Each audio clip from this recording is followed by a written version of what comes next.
Qiyin qistab. Kommunizmning haqiqiy atti bashrasini ichib beradigan Urumchidagi 21 yillik turma hayoti. Bu asarda kommunizm iskanjisining qurboniga aylangan Uyg'ur yoshining, shundaqla uning musulmon oilasining kechirmishlari aynan so'zlangan.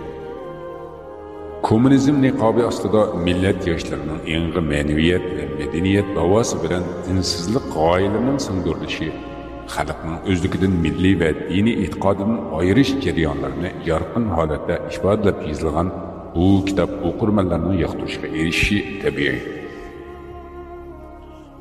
Asarda bir oila a'zolari beshidan o'tkazgan tuhmat va qiyin qistablar misolida Xitoy kommunistlarining Uyg'ur millatiga elib borgan azob uqubatlari, dard alamlari tafsili bayon qilingan.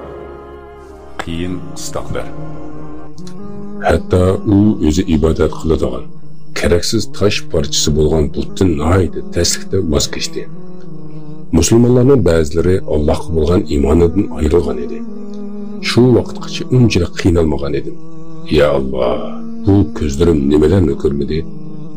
Bo'lgunchilik qilganlarni cho'qim o'ldirish kerak deb qanchalagan musulmonlarni o'ldirmadik ha?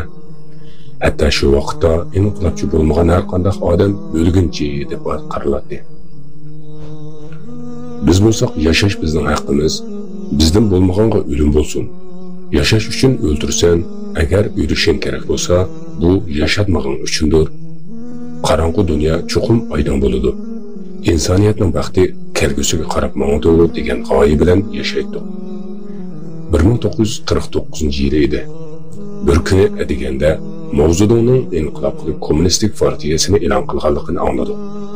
Bu kuni biz uchun aqlimizning ozg'on kun edi. U haqiqiy aqldan ezish edi. Hatto xushalligimizdan turg'un ikkimiz bir-birimiz bilan quchoqlashib uzoq yig'lashdik. Chunki ikkimiz orzuyimizga erishgan edik. Inqilobdagi maqsad amalga oshgan edi. Endi baxtli yashash fursati kelgan edi. Lekin bu vaqtda ota-onamizni yo'qotib bo'lgan edi. Shundaqdimi baxtni izlayotdik. Xitoyga kommunizm kelsa Turkiston ikkiga bo'linadi degan gaplarni anglaydik. Shu sababdan G'arbiy Turkistonni ruslar, Sharqiy Turkistonni Xitoylar egallash kerak edi. Bizning tuproqlarimiz ularning o'ljisiga aylangan. Xohlagan bir rizq kelib xohlaganini qila oladi. Agar biror kishi ularga qarshi ovozini chiqarsa, shu hamon o'ldiriladi. Bu vaqtlarda biz uchun odam o'ldirish, qush o'ldirishdan oddiyroq edi. Dinsizlik va mansabparastlik birlashsa, inson qarg'uga aylanib qoladi ekan. Ko'z oldimizda Turkistonlik musulmonlar o'ldiriladi. Va bu bo'lguncha itlar yurtimizni setib berdi, shu ularni o'ldirdik degan nutqlar bilan xalqni shunga ishontirdi. Afsuski, ular musulmon bo'lganlik uchun o'ldirilgan. Biz bo'lsak, ular degan vatan xoinlari deb yolg'on gaplarni qilishadi. Biz u gaplarga saranglarcha ishondik. Ey Allohim, shu vahshiy kunlarni qandoqmi o'tkazgan bo'lg'aydim-a? Masjidning imomini o'ldirganda boshliqimiz munbarga chiqib, ey insonlar, bu imom Tavudning ichida Qur'on va yurtimizga qarshi hiyla-mekarlarni yushiribdi. Biz uni bayqab, uni qo'lga oldik. Shuning uchun bu vatan xoini bo'lguncha itni jiddiy o'ldiribdi degan edi. Nomussizlar, yolg'on va bo'htonlarni oldin o'ylab qo'yishgan. Hech kim islom diniga ziyon yetkazmaydi. Hech kim Uyg'urlarning bir tal tukugini chaqala olmaydi. Uyg'urlar mustaqildir. Ular o'zlarining boshqurishi ostida bo'lmaydi. Umuman qo'rqmanglar, biz bor deb shuar to'lishadi. Itning bolalari kashki shuning bilan ko'p aylangan bo'lsa edi.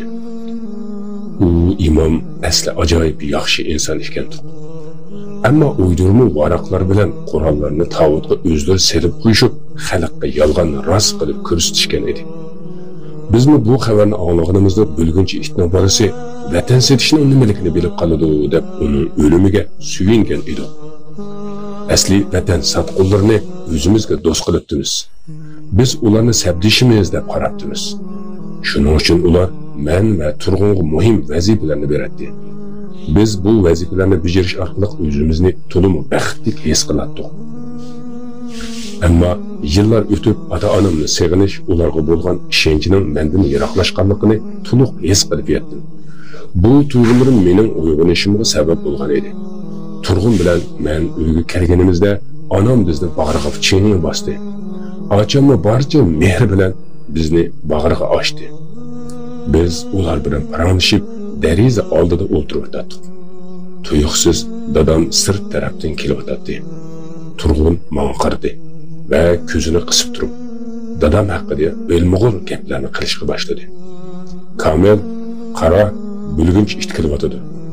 Kamil, qarsangchi, biz dada deydigan odam to'ng'izga nima degan o'xshaydi ha? dedi. Men ustimga qaynoq suv quyayotgandek bo'ldim. Beshim piqirab ketdi. Mana bu kun uyg'onishimning birinchi qadami bo'ldi. Bu birinchi qatim biz oldinibdik deb o'ylashim edi. Shu kundan boshlab doim shu haqda o'ylanishga boshladim. Turg'unga qarab so'radim. Nimishqa o'z dadimizni et deb ataymiz? Dadimiz bizga nima qilgani uchun biz undan nafratlanamiz? Biz qanday qilib bu holga kelib qoldik? Turg'un yuzimga muz chiroy holatda qaradi. Sana bulgunchi itning ta'siri yuqqan o'xshamamdi? Men yana takror so'radim. Turg'un, bu savolimning javobi emas. Nimishqa o'z dadimizdan nafratlanamiz? U bizga nima qildi? Turg'un ko'zlarini cho'ng ochib, g'azablik ovozda menga vaqirdi. Uningda bo'lgunchilik ruhiyati bor. Yo'ldosh, bo'lgunchilarga hargizmi rahim qilma. Tuyg'ularini yo'g'ishtir. Ammo men tuyg'ularimni to'xtata olmadim. O'ylashdan voz kecholmadim. Keyin biz shaharga, ya'ni Urumchiga kelgandan keyinmi bechora dadamga qilingan muomala haqida o'ylanishga boshladim. Ichim bakli siqib ketyotdi. Birer sentibib dardlashkim keladi. Yurgim qon yig'layotdi. Bir kuni Turg'unga qarab, "Hay", dedim. U so'g'uqqina qilib, "Nima bo'ldi?" dedi. Men hech gap yo'q, dedim. Uningga gap qilishdan voz kechdim. Chunki u baribir meni tushunmaydi. Uningga hech nima demadim. Fikrlarimni ichimda saqlab qo'ydim. Faqat o'zimga o'zim aytdim. Bir kuni Turg'undan yana so'radim. Turg'un, bizga ular Alloh tuyuqsiz qayerdan kelib qoldi deb so'rashyotir. Shu narsani ko'p o'ylanib qoldim. Bizning e'tiqodimizga ko'ra Alloh keyin yaratilmagan. U har doim bor edi. Lekin aql uni idrok qila olmaydigan darajada emas. Dunyoning o'lchamlik yaratilgan ushbu holiga aql ko'zing bilan bir qara. Milliardlar qatim tasaddibiy bo'lishi mumkinmi? Bu so'zlarga mening aqlim yetmayotdi, dedim. Turg'un yana shu so'g'uq chiroy bilan yuzimga qaradi va oldingi gaplarni takrorladi. Sana dedim-ku, qaytib bo'lgunchilik qilma. Shirkim, o'zingga ehtiyot qil, bo'lmasa yerim yo'lda qilib qolasan, dedi. Keyin uyga qaytib kelganimizda onam dasturxonga tomoq tayyorlab bizni chaqirdi. Shu chog'da Turg'un meni ko'rsatib, "Men bu bo'lgunchi bilan birga o'ltirmayman", dedi. Jim bo'lib qoldim. Men uningdan toki hozirgacha faqat 2 savol so'rgan edim. Ammo u 2 savolim uchun meni bo'lgunchi va bundan keyin men uning bilan bir dasturxonda o'ltirmayman deb aytdi. Qattiq bachchig'im keldi. Men bar ovozim bilan uningga vaqirdim. Turg'un, sen bakli haddingdan oshding. Aql ishlatishga va tafakkur qilishga toqating yo'q. Sen aqlingdan ezib qoldingmi? Turg'un, esingdimi? Kommunizm kelsa biz baxtli bo'lamiz deydi. Bu qanday baxtli bo'ldi? Sherikim bo'lgan o'z akamdimmi xiyolimga kelgan savolimni so'ray olmasam, bu qandaqmi hurriyat bo'ldi? Turg'un, bu ishda bir xatolik bor. Biz uyg'onishimiz kerak. Afsus, biz aldandik. Bizni baxtli qiladigan hamma narsani qo'limizdan tortqizib qo'ydik. Hatto dadamizga bo'lgan muhabbatimizgacha. Inson buningsiz qandaqmi baxtli bo'ladi? Acaba bular sana to'g'ridek tuyuladimdi? O'tinay, Turg'un, azroq bo'lsin o'ylab boqdin. Turg'un so'z qildi. Menga aql o'rgatishga urinma. Sen bu fikring bilan xoin bo'lgunchi bo'lasan. Aqlingni topqin. Bundaq itlik qilma. Keyin nima bo'ladi? Bu qatim so'g'uq Alloh bilan gap qilib, Endi bana karşı söz kılıp açıkımını keltirsen seni vatan haini deb öz kollarım bilen ulağı tutup apırıp vermen, dedi. Rastlı şunda kılamsan, kılaman, vatanım üçün, milletim üçün hemme narsani kılaman. U to'g'ri aytgan edi. U rastlı şunda kılatdi.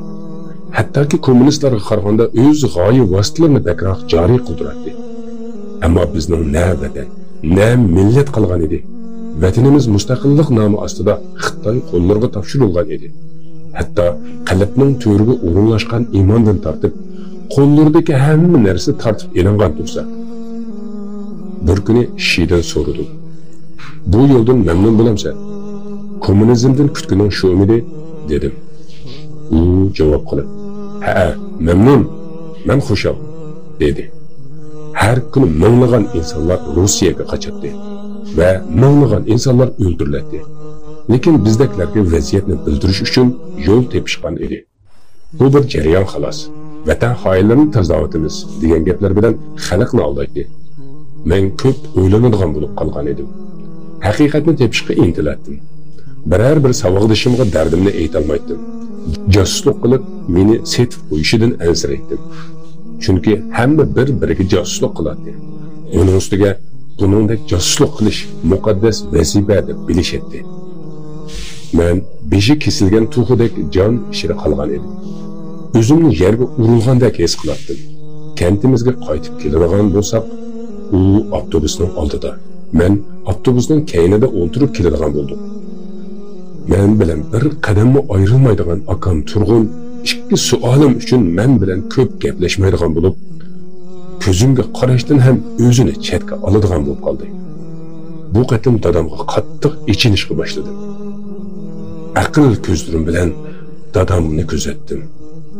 Dadam bizdan qo'rqib qolgan edi. İçeri dadam o'z bolalaridan endi qo'rqyotdi. Chunki u uxlagan vaqtimda yoki yolg'iz qolgan vaqtimda balalarim meni o'ltirib qo'ydi deb qo'rqatdi. Shuning uchun doim tadbirlik harakat qiladi. Ah, bichara dadajonim. Musulmon bo'lishdan boshqa aybi yo'q edi u. O'qishga avatilgan farzandi bo'lsa, uningga yillardan battar ejderha qilib avatilgan edi. Dadamga shunchalik ichim og'riydi-ki, Turg'un ko'rmaydigan biror joyni tepib, hamma narsani uningga deyishni va o'zimning bu yo'ldan qaytganligimni uningga aytib bermoqchi bo'ldim.